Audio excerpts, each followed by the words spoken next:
Yo, what's going on YouTube? Nassif here from Click, and today I'm going to be doing the full review of the Elephone S7, aka the Galaxy S7 clone. Now, if you guys know, I picked up this device ages ago. I bought it actually ages ago. It finally got delivered a short while ago. I had the initial impressions up, and I didn't use the phone for a while after that. But I did get a NuGet update, so I will be, I guess this will be the S7 NuGet review slash S7 review. So just to go over a few things that I had with the, I guess, the Marshmallow version of the ROM. The touch sensitivity of the screen was terrible.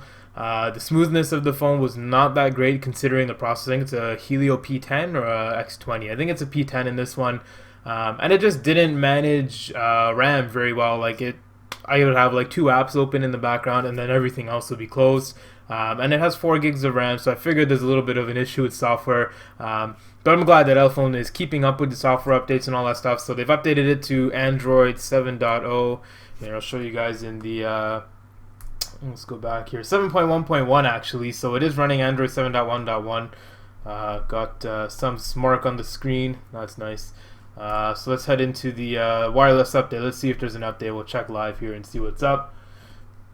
And current software is up to date. Okay, so there's no update there. Just clear my emails.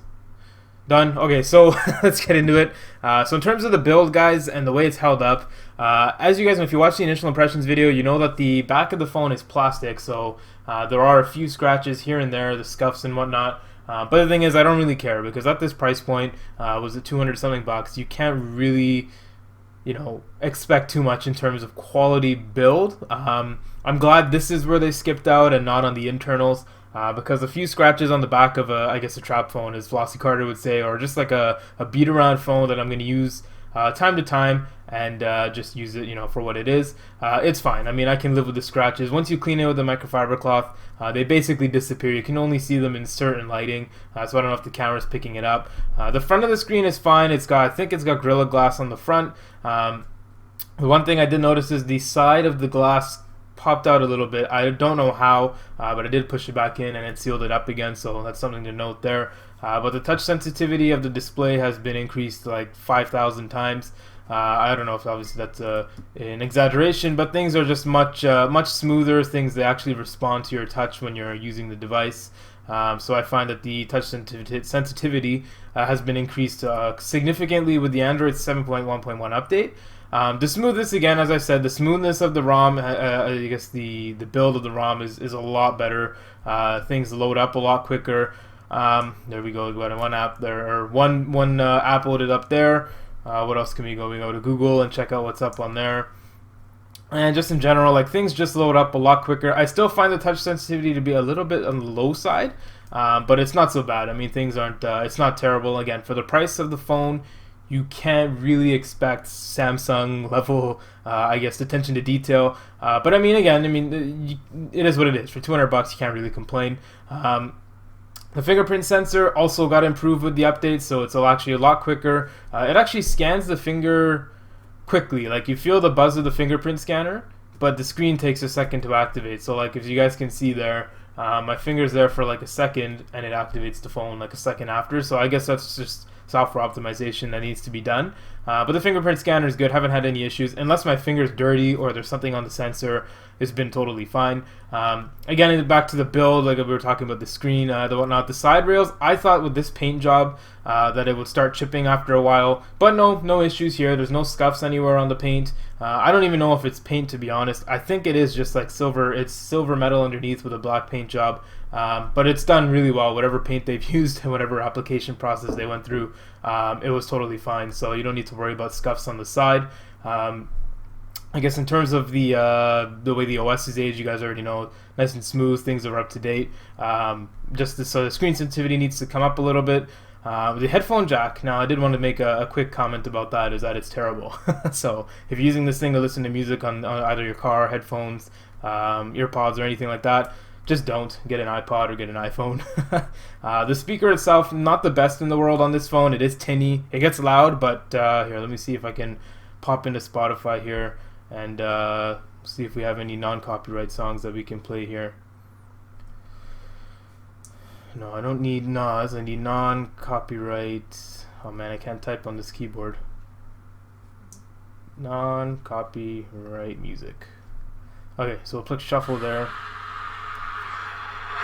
I'll put this up to the mic, so just give me 1 second, guys. I'll play this to the mic here.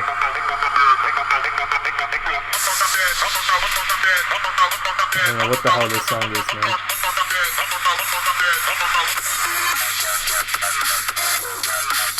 So again, be the judge of it for yourself. I mean, it's going through the microphone. You're not really going to be able to tell.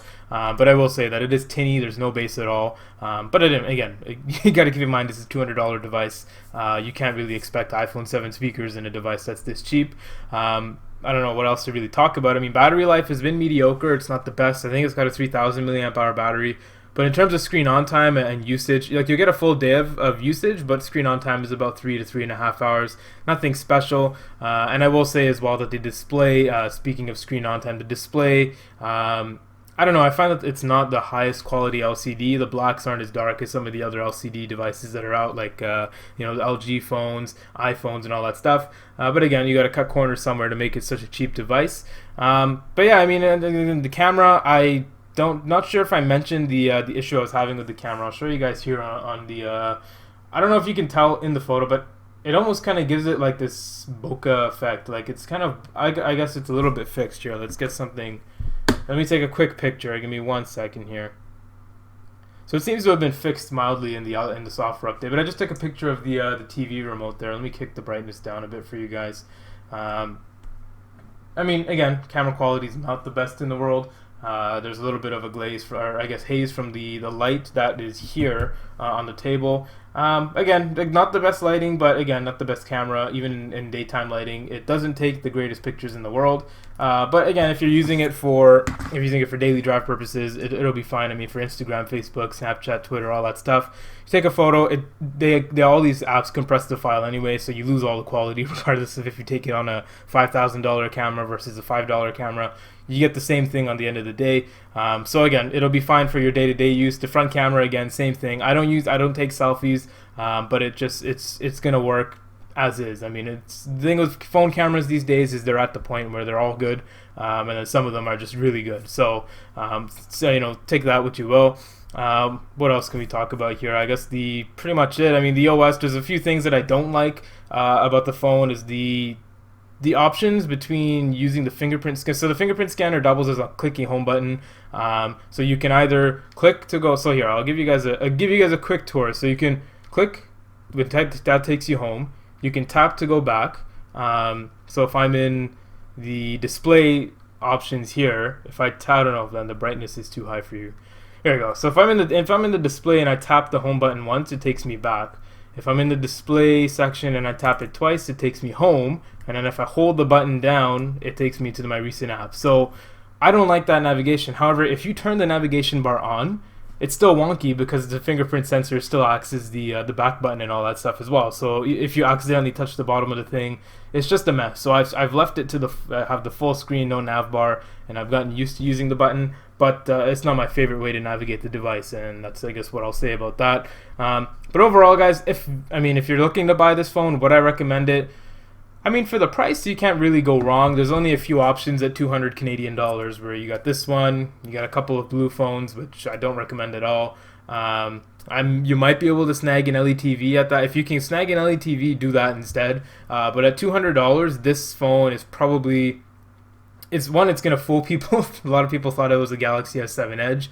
Now the curve on the side is not as prominent as an S7 Edge, but if you take just a quick glance, like if I do that for you, you really can't tell. Even on the back, like if I just do a quick look, you can see the curves, but you can't tell that it's a fake or an imitation of the S7 Edge. And I will say that the curve is really nice and a simulated, I guess, effect on the LCD display. Now the LCD display is flat, but because it's so close to the edge of the phone, there's basically no bezel and the glass curve, so it gives it that kind of edge feel. So yeah, I mean, would I recommend it for $200? Definitely, it's a definite win. The only problem is if you don't buy it with the DHL shipping from AliExpress, you're going to be waiting for months for this thing to show up. So that's, I guess, an issue that's out of Elephone's control. But yeah, guys, I mean, great specs. 4 gigs of RAM, 30, I think this one's 64 gig of storage. There's a decent processor, Helio P10, I believe. Decent camera, screen is good, 1080p, but it is what it is.